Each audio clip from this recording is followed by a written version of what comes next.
I'm excited for this conversation because we all agree on one thing, that Surrey is the best place to be, right?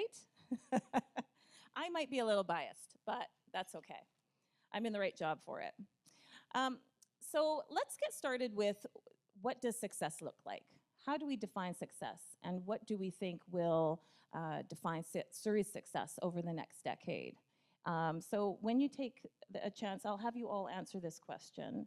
Just introduce yourself briefly so that everyone knows who's who. You probably guessed who's Nicole, but if you don't know the rest, it might confuse you. Why don't we start with you, Dr. Darcy? I'm not Nicole. Ryan Darcy. I'm by training a neuroscientist, but I think I'm a pretty big deviant because I felt that the stuff that we did, that we're helping people, should get out of the lab. So I think in Surrey I've had major roles in building up the healthcare innovation in terms of the district, the Health and Technology District, and also creating successful companies, Health Tech Connects and the NeuroCatch scanner. In terms of what success looks like, I'm a concrete kind of minded person, and I feel like I said it at the Mayor's Forum last week, and I'll say it again. People beating a path to Surrey to do business here is success. And when you see that, and you see more of that, and you see how do we do it like you do, and we just basically say, well, come join us, that to me is success. Collaboration. There you go. Nicole. Okay, I'm Nicole. I'm with Surrey Hospitals Foundation. And I think for me, success for Surrey is actually undefined because we are quite limitless in what we can do and achieve in this city. It's diverse, it's rich with cultures, it has so much to offer, from port to rail to business to industrial, agriculture. Really, I think the sky's the limit. So I'm going to say success is us continuing to show up in Surrey the way only Surrey can. Yes, I like that one. Bill. Thank you. Thank you for inviting us. So Bill Aujla, I'm President and CEO of Surrey City Development Corporation.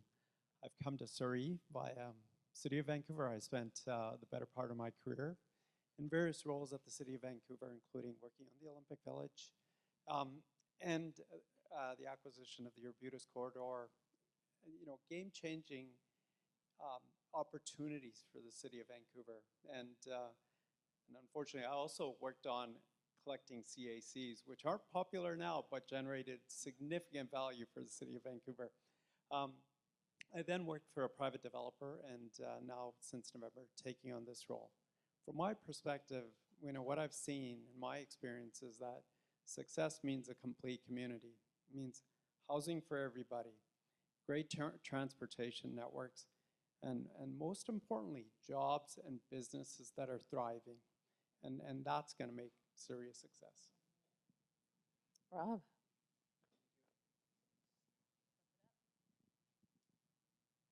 missed that part of the instructions. I'm Rob Costanzo. I'm the city manager for the City of Surrey. Success, to me, I'm going to echo what Bill has said, and that's a complete community. I've worked for the city for 36 years, believe it or not. I was 6 years old when I started.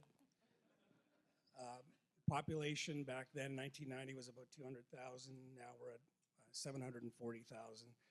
We're the fastest growing city in Canada, continue to have been for several years ongoing.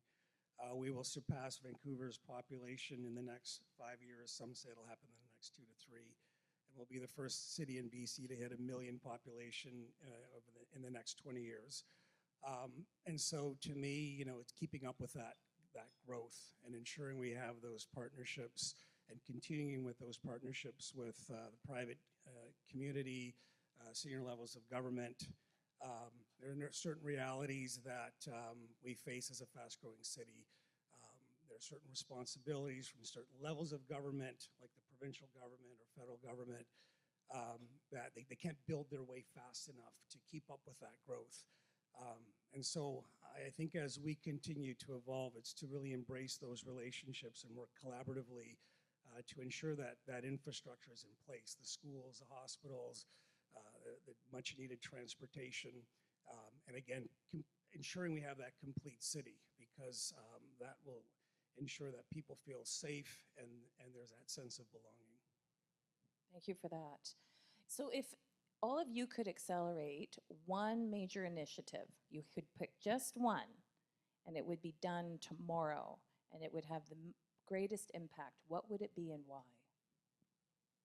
We can just keep going down the line. Back to you. Thank you, Ryan.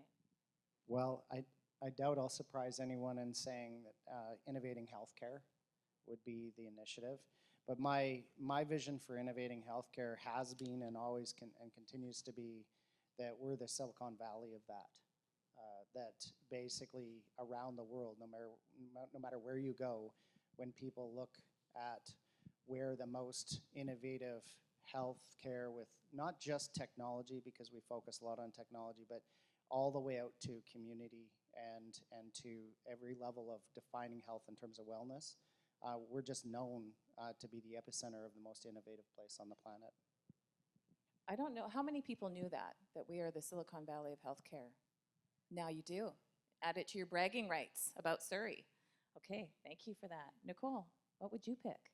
I wouldn't be doing my job if I didn't say healthcare ecosystem, having that stronger. Our second tower in place, looking at strengthening our teams, but leaning into also what we have here, which is the innovation and the investment in research and infrastructure. I think it's really important that we acknowledge all we do have. There is so much that already exists in Surrey in this space, which makes it ideal for investing. Our healthcare teams are already leading as a regional referral center, and that just continues to grow stronger. So that would be my one wish, is that we continue to lead from that space. Bill? Well, I'm fortunate. The city had started looking at an entertainment district, and I'm following up on that because I firmly believe the city of Surrey needs an entertainment district. In fact, it probably needs more than one, given its size and population growth. So I firmly believe we need to get people coming to Surrey, spending their money in Surrey, and that will generate other economic development opportunities. So an entertainment district investment is going to be big for Surrey. Don't forget the convention center, Bill. We've talked about this. I'm harping on about it. Rob? Doing this right. Just flip it up. Maybe yours is broken. Give it to Bill. Oh God, I create comedy wherever I go. Bill and I think we fed our questions into the same AI engine. I mean, there's a number of significant, like catalytic type of projects happening in Surrey currently. You know, the medical school, first medical school in Western Canada in the last 60 years, and I'm grateful to the province of BC for their partnership and to SFU for making that happen. There's the 10,000-seat arena, which is just about to be announced. There's SkyTrain. And so if I had to pick one, like I have a list here of 14 crazy projects. 14. Can I read them to you? Okay, do it. Okay. All right. This is big time. So first one is a cultural event, 10,000-seat arena. It's just about to be announced. The next 9 are projects that are underway. So the Center Block SFU Medical School I mentioned, not as big in terms of infrastructure, but the Surrey medical clinics. So we're partnering with SFU Medical to, you know, their students need places to apply their trade. So Surrey is going to be helping the medical school by introducing 10 medical clinics. The first 2 are going to be opening in the next couple months. And so the kids will be, or the students will be learning at these medical centers. The way David Price, the dean of the medical school, had explained it to me, he wants 80% of their training in the medical clinics, 20 in the classroom, versus the other way around, which is the typical. So we're very proud to be delivering those. The Newton Community Center, the biggest capital project in our history. It's $310 million, much needed facility. It's going to have an Olympic-sized swimming pool, rec center, daycare, 45,000 square foot library. It's going to be incredible. The Newton Master Plan, which is going to create, for lack of a better term, like Yale Town in Newton area, is going to be very nice. Affordable rental home project. It's the first of its kind in the city, 452 unit. 30% of those will be below market rent adjacent to the Scott Road Station. 72 Avenue corridor connecting Delta to Langley through 72nd. If you're driving up 152 Street, you come up to 72nd, you'll see the big signs there. Look to the east and you'll see that incredible project underway.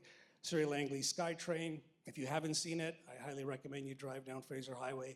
Only do so at like midnight. I think we've all seen it. Yeah. Quite a bit. Nickel-Mackle Riverfront Park that's happening around King George at the Nickel-Mackle River, so sort of north of Crescent Road.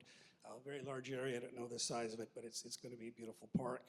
And then, well, it's not a project, like a capital project, the very much needed and very important reduction in red tape. So our policy is, Mayor Locke, you know what the policy is, you know what our motto is, right? Well,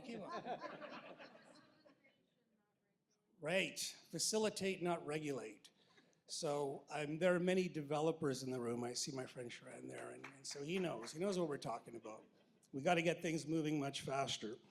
And then things that are in the planning stage is the King George Bus Rapid Transit. I mean, if I had to pick one, that's a very important project. It's going to be a much needed rapid transit project connecting North Surrey with White Rock. And you know, I mentioned I've worked for the city for many years. Of course, I've always wanted to see SkyTrain everywhere, but it was just not happening. And so finally, we're starting to see things happening. The cost of doing anything other than BRT is very, very expensive. It's going to be approximately $1 billion, maybe a little less, a little more. But the alternatives are significantly more expensive. LRT is about 4 times the cost. SkyTrain is like $1 trillion. I don't know, it's very expensive. And not a knock to the provincial government, but you know, they're in a significant deficit. So if I was a betting man, I would say that bus rapid transit is going to happen before anything else. The still Westminster Waterfront District, very cool. Bridgeview is going to be transformed. I think the only way I can really explain it is the Brentwood Mall area, with that new development you see around that area. That's going to happen in Bridgeview around the Scott Road Station with connectivity down to the waterfront. The public safety campus, council has just approved a 15-acre site in Enna-Deltine-Head. We have, as you all know, a new police department. They're getting close to concluding their transition. There are a number of facilities that they desperately need, like a shooting facility, like a gun range, training facility, and an emergency response center. Someone So call that's gonna happen Santa. there. We have a list. Yes, I'm We have a almost wish done. Only two more. Interactive Art Museum in North Surrey. It's going to go adjacent to City Hall. It's going to be wonderful. We have a world-class art center at Bear Creek, but this facility is going to really knock them dead. And finally, the Cloverdale Town Center plan. I think our friends from Cloverdale are here. And we're going to do something very transformative with that 130 acres. It's going to become a regional destination similar to like a Granville Island or the shipyards in North Vancouver. Okay, Sorry, I'm cutting you off. Mayor, does he let you sleep at night? I mean, my goodness, the list. You don't let him sleep at night.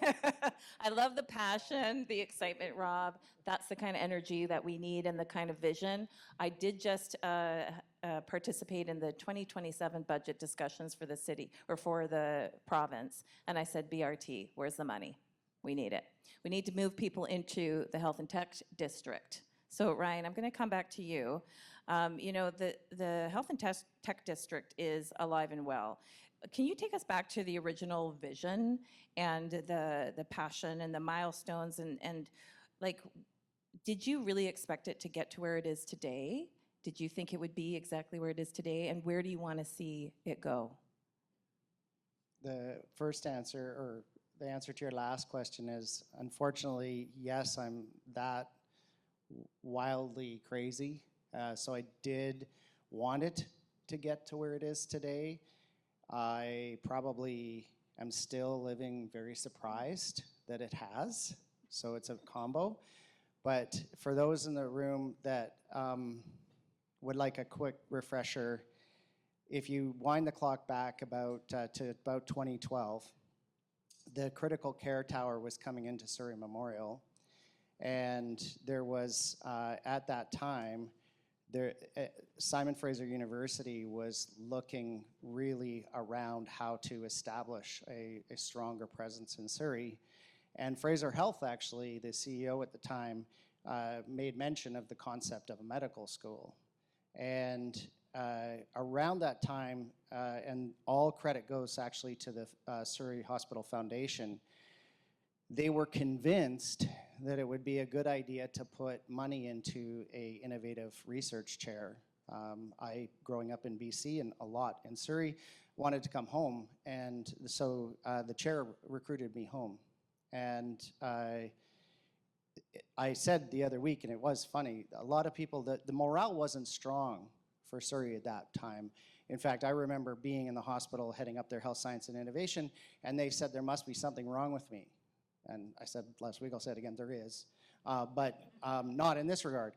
And so what happened was we catalyzed a vision based on the fact that the location was so perfect.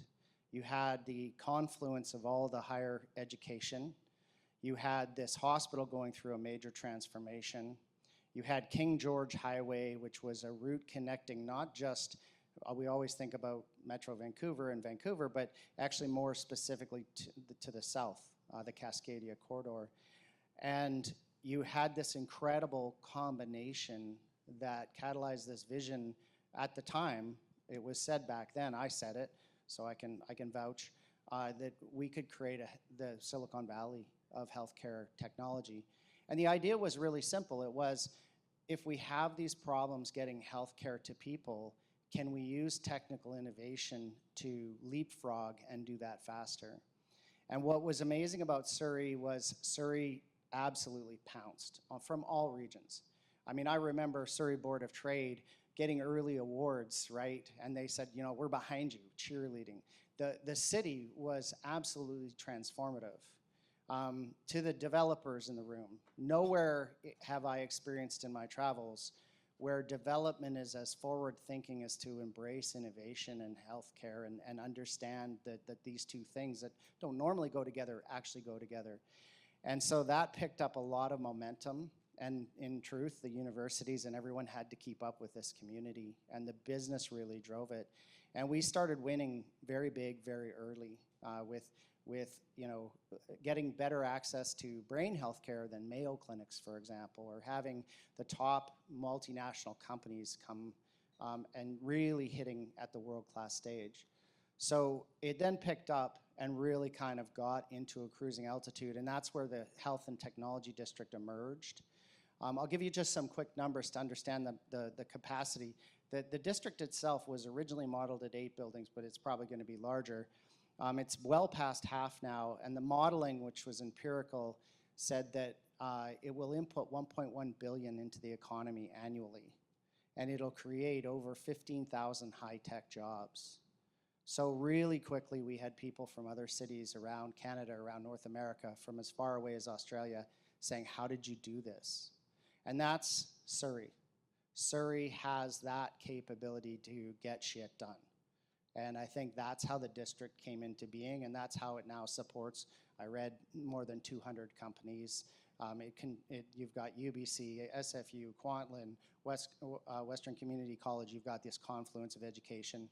So companies get access to trainees. Healthcare improvements have directly happened, and we're now truly on the global stage. Love that. Now remember, guys, the microphone is there. If you have a question, please come on up. I'll keep going until I see someone there. So, Nicole, you and I have had a lot of conversations about your vision for Surrey, and you've actually educated me a lot on what we have to be proud of. And you know, the reason that we are talking so much about health and tech is because this is really the future and where our economy can grow. So can you talk about your vision a little bit about, you've talked about landlocked access, you've talked about all of the things we have to be proud about. Some of those things you've told me, can you please tell the audience? Sure. Well, we're really excited at Surrey Hospitals Foundation because, for one, we have a unique model. We are the designated healthcare foundation over the entire city's ecosystem of care. And if you actually turn to page 25 in that little magazine of yours, you can see all the facilities that we support as one foundation. And the thing that really excites me about our industry is the power of philanthropy. Philanthropy is an investment. And our healthcare system is the heart of our city. If we don't have strong healthcare infrastructure, our city will be impacted. Our families will be impacted. Our businesses will be impacted. But healthcare is also an economic driver.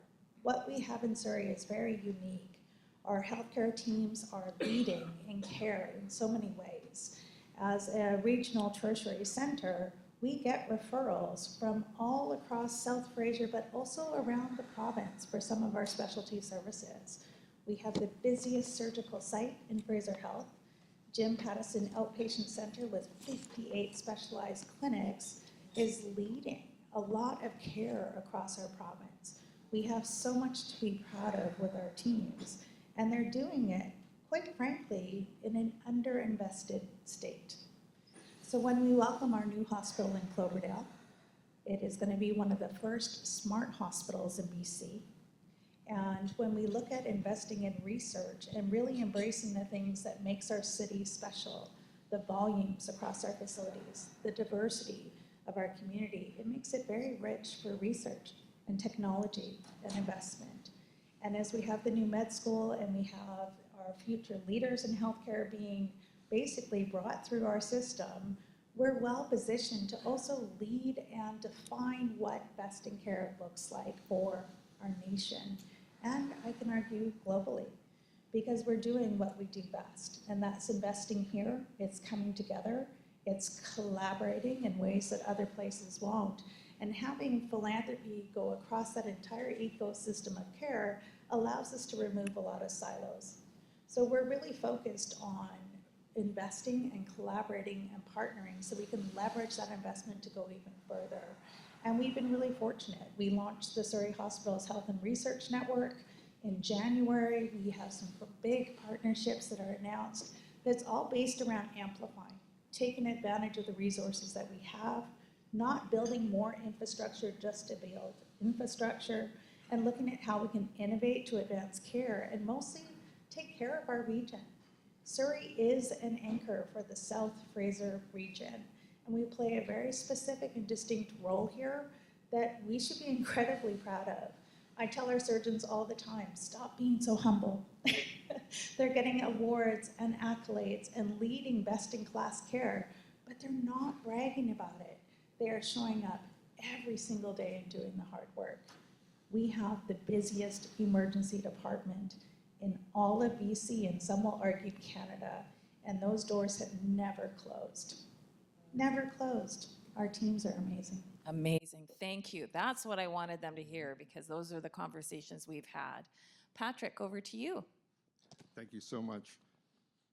I'm very excited to hear that the Entertainment District is an initiative that we're looking to put together in Surrey, but I think it highlights something that the whole Lower Mainland has really underappreciated as an opportunity to really grow, and that is really in the area of tourism and events. Vancouver could be such a stronger, Greater Vancouver can be such a stronger place to attract a lot more events and tourism. What we're missing is we're missing a lot more hotel space and conference and meeting space. We could attract so many more events, both sporting, business, and others, here to Vancouver. And yet, every city that I know that I have a relationship with, Burnaby, Tri-Cities, Langley, Surrey, all of us want more hotel space, and somehow, somewhere, or some reason why we can't seem to attract the type of developers that will actually build out hotel space as opposed to strictly residential. And I'm wondering, what are we missing to be able to create the environment for that to actually build out? Because I'm sure every one of those cities wants more conference space, more hotel space in their cities. How is Surrey going to be able to capture, I think, this underutilized opportunity? Thank you, Patrick. Maybe Bill, that's for you. Sure, happy to answer that question. I mean, I look at it, why do hotels get built? Because it's people who are coming here for certain events. They're coming here for participating in some event, being part of this community, and they're here for a short stay. There's no real big attractions. What you have, I've heard from, as I've gotten to know Surrey, a lot more over the last 6 months, I'm hearing from individuals that say, parents are bringing their kids for hockey tournaments, but they're staying in hotels in other locations because there's not enough events for like the critical tipping point to have that type of investment. To get, a luxury hotel, you're looking at a $100 million investment. So that's will happen, but we've got to invest in, Rob mentioned a 10,000 seat arena. That's a cultural, it's not just a sports arena, it's a cultural event venue. We have so much diversity. There's so many shows coming. If we had that type of venue, hotels are gonna follow. It's inevitable. Not only that, but you're gonna actually get other businesses that are gonna be, other developers that are gonna be investing in that area, and it's all gonna be, the externalities are gonna follow through with more jobs, more investment. But we need that to trigger it. You know the rules. You have to talk to him after, Patrick. One question only. All right. I know. I'll definitely So speak mean. with you afterwards. You thought I'd give you special treatment because I adore you, but no. Thanks. We have to I'll make speak with you after. There we go. Okay. So the mic is open. Okay. Yes. Please go ahead and introduce yourself and go with your question. My name is Dr. Nisha Dogra. My question is to Mr. Ryan. Since he speak about health and technology and innovation part of that, I am in preventative health care, and I have seen a lot of sick people's hospitalized.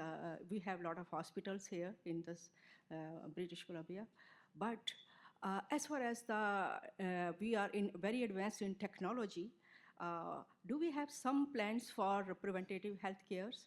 Because those people who are moving towards sickness, we can control that so that we can minimize so much crowd in the hospitals if we do some steps towards preventative health care.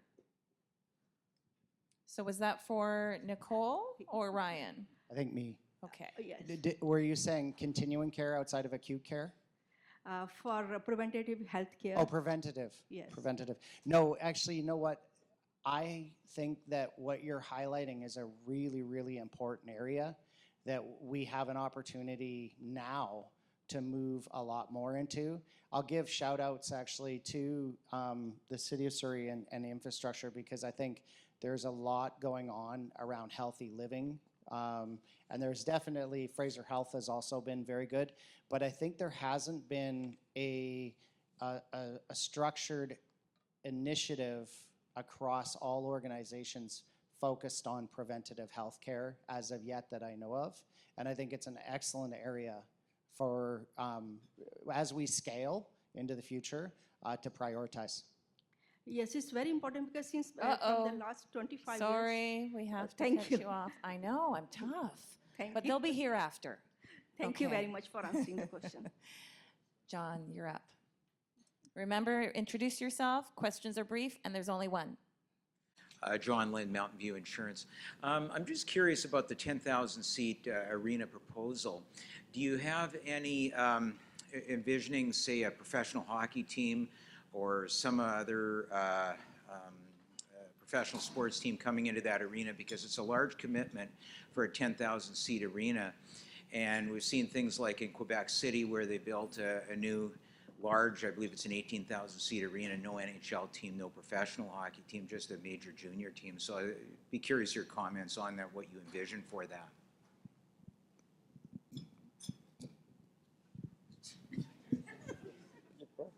Let's get the engineer on it. There we Broke go. Two microphones. We can't give a lot away at this time. We are going to be making a major announcement soon, and I mean like within the next few weeks. But yes, that arena, that 10,000-seat arena, will have a team associated with it. And the previous individual asked a question with regards to convention space. So to give you a very high-level understanding of what this is going to be providing, it's a 10,000-seat arena and cultural event. It's not going to be like a traditional hockey arena. It's going to be more of a conventional type of building with the restaurants and nightclubs and shops around the perimeter of the site. It'll have a plaza, an outdoor plaza, a five-star hotel, a convention space, and residential towers. And so that will be announced in the coming weeks. I think I've given too much away, but I'm pretty confident that this room can hold a secret. Yeah, if I've answered your question, we wouldn't be moving forward without a team, without an anchor team associated with this facility. Thank Just have you. to imagine Thank you, that one. Rob. And, also, Bill and I have chatted about this. So members, they know what we need. I've told them very clearly, and they're listening. So we're excited. So let's get to our closing questions. Imagine it's 2040, and Surrey has exceeded everyone's expectations, except for mine. I expect fantastic things. What happened between now and then that made the difference? This is the big question, and I'm going to make Ryan start us off. Use that amazing brain. I was trying to shrug down in my seat. And, don't ask. I think that in the next 15 years, there's a tremendous opportunity for Surrey to get after it in a very serious way. We talk a lot about mapping when our population is going to pass Vancouver. I think that's important, so I don't want to speak ill of that as one of the big drivers, of course, is that we are a rapidly growing community. But I would suggest that the biggest driver for us to take advantage of is actually our geographic proximity to assets that matter to drive business and economies. And if we take advantage of that, whether or not it's our access to the US markets, or it's our proximity to be able to get everything, or it's the fact that, I'll use UBC Medical School as an example, the reason that UBC came into the district and created a medical school footprint is because it knew it could access all the trainees that were south of the Fraser. And they were just simply not accessible to make it all the way to Point Grey.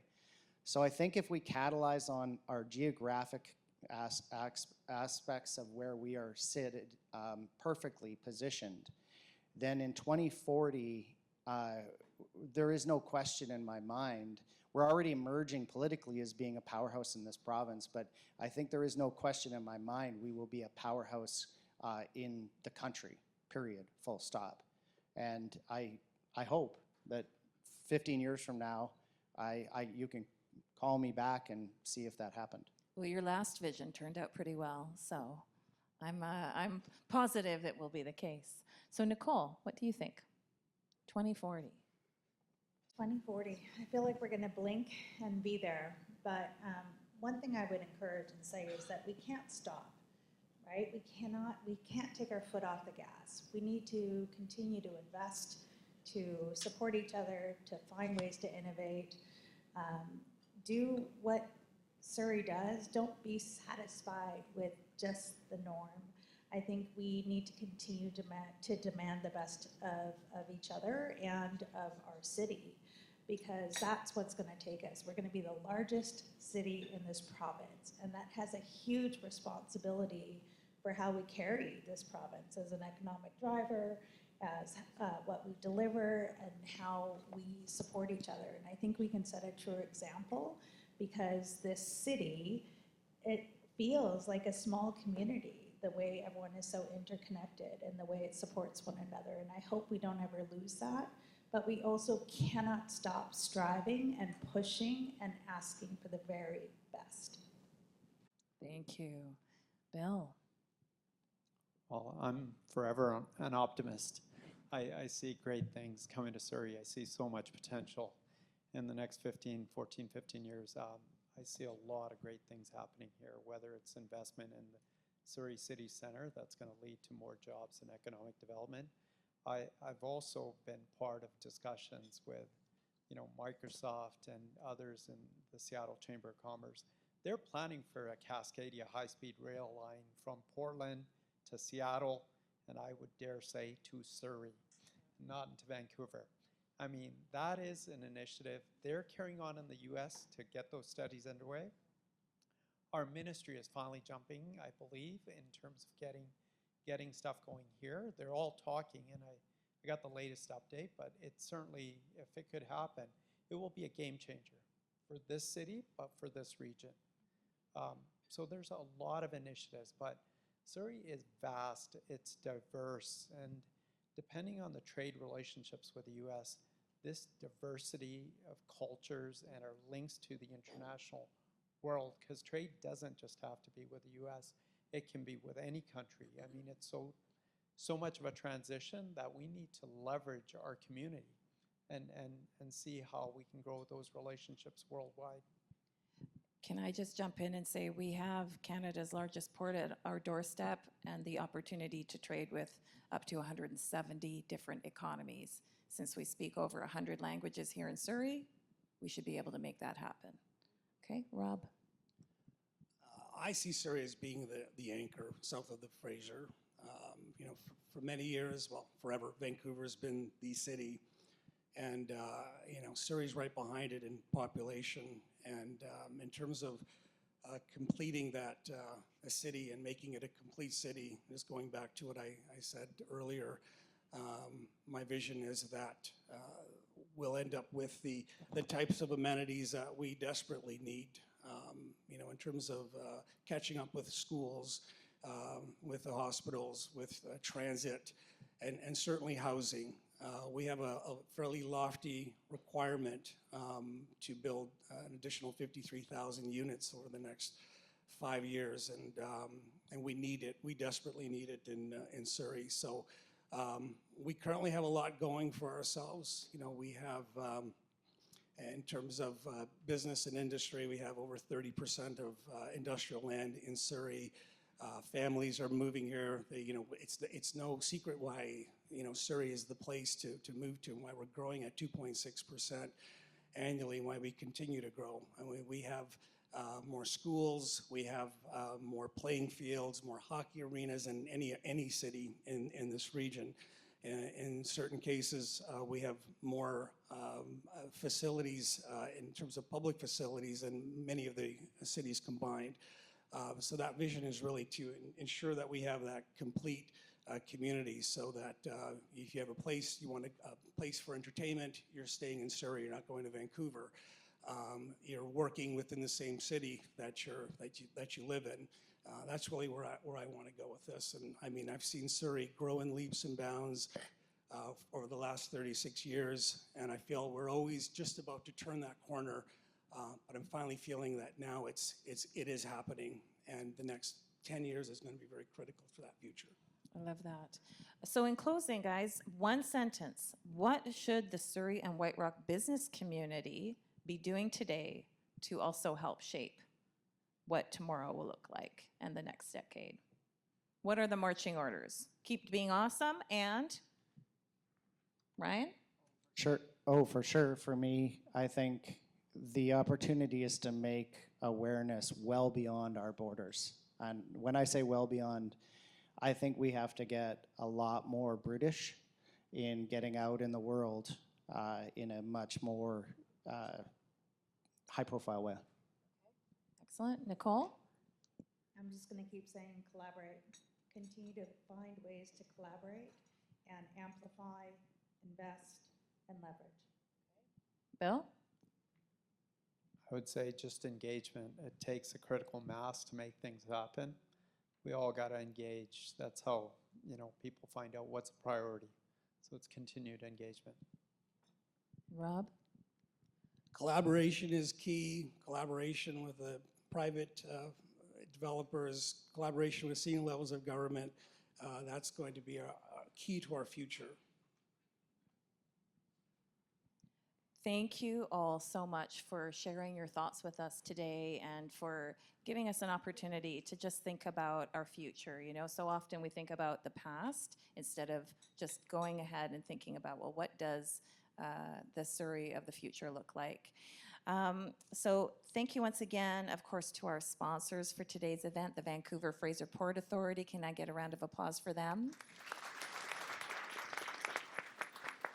And as we head into the summer months, the Surrey and White Rock Board of Trade is keeping you connected. I want to remind you of the Summer Sizzle Series. So starting on July 9th, we're on the patio at the new Chop Steakhouse and Bar in South Surrey. On July 23rd, we're back at the Sheraton on their beautiful rooftop patio. August 13th, we'll be at Surrey's Crescent Beach for networking on the patio at Beecher Place. And on August 27th, we're at the patio of Milestone South Point. We had a great time there last year. We're also looking for nominations for our fall awards programs. You all know amazing people and businesses. Make sure they're nominated. And details, of course, are on our website. Thank you again to our amazing panel. Can I have a round of applause for these fantastic folks? And as always, everybody, make it a great business day. Thanks for coming out.